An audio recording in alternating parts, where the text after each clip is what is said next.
division. Canelo is facing Canelo-Charlo. What you think of that fight? Great fight.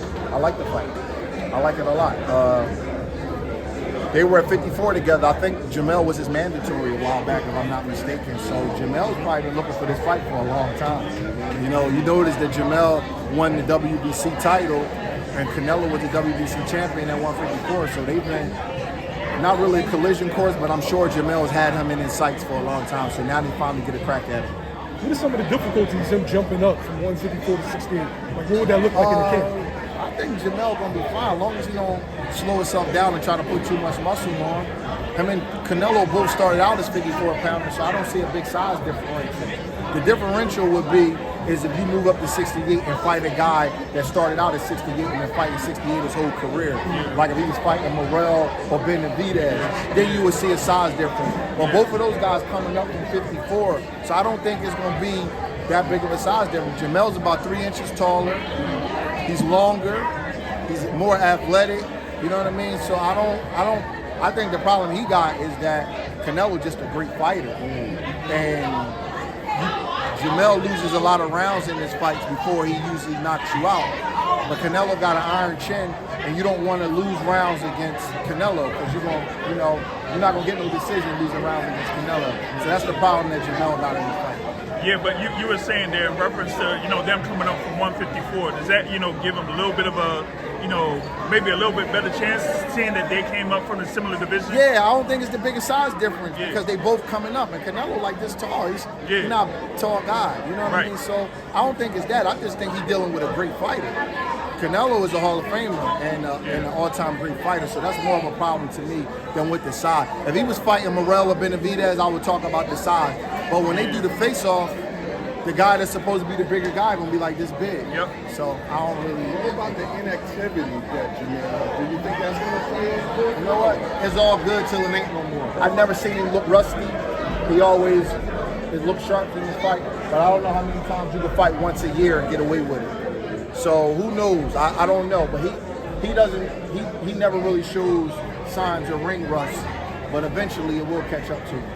Last question for me, Brad. A fight that me and you talked about for like the last 3 years finally happened. Terence Crawford stopped Errol Spence 9th round. I was shocked in the fashion that it happened, not the outcome. We had a lot of off the record talks about that fight. And the gyms. I just seen my man over there, and he was, I always try to keep it neutral because I like both guys. I always said it was a 50-50 fight because I'm cool with both trainers. That was a remarkable performance, though. That was one of the best performances I ever seen. Terence fought a perfect fight, That's all you got to tip your hat to him. He fought a perfect fight. And when you fight that good, with all the lights on you, when you at your best, when everybody is looking, that's special, And he was just a special guy that night, man. And you just got to just bow your head to him, and that's it. I don't want to make no excuses for Earl because I'm a fan of both guys. I know everybody talking about the weight.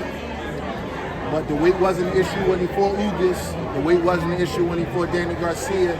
So you just got to give Terence his prop. And more importantly, Earl not making no excuses for himself. So he's being a man about it. He's being honorable. He hasn't made any excuses. So we can't make excuses for him if he's not making excuses for himself.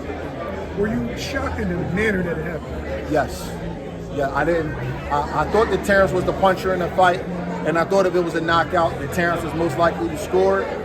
I thought if it was a decision, Earl would most likely because he's busy. I didn't think I would see that. That was phenomenal, man. I wasn't expecting to see that. Like, did it come from like the second round when he got the knockdown in the second round, and then just followed up with? Like, I think it just threw Earl off. Like Earl was kind of like the dog fighting from behind the whole fight after that. So he was like fighting harder, and then Terence could kind of just stay calm and just let it come and let all of Earl's force work against him. Like, all right, just come on, and it was just getting knocked down.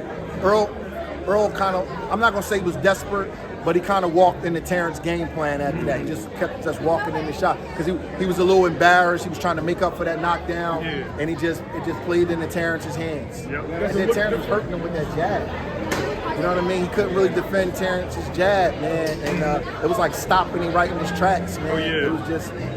It was tough to see Earl take those kind of punches, man. He's a nice kid. You don't never want to see nobody take them kind of shots. Do you think that it's going to make too much of a difference if they do fight at 154, or do you think we still see the same outcome? I don't know, man. That's why you fight the fight. Because I wasn't expecting to see that.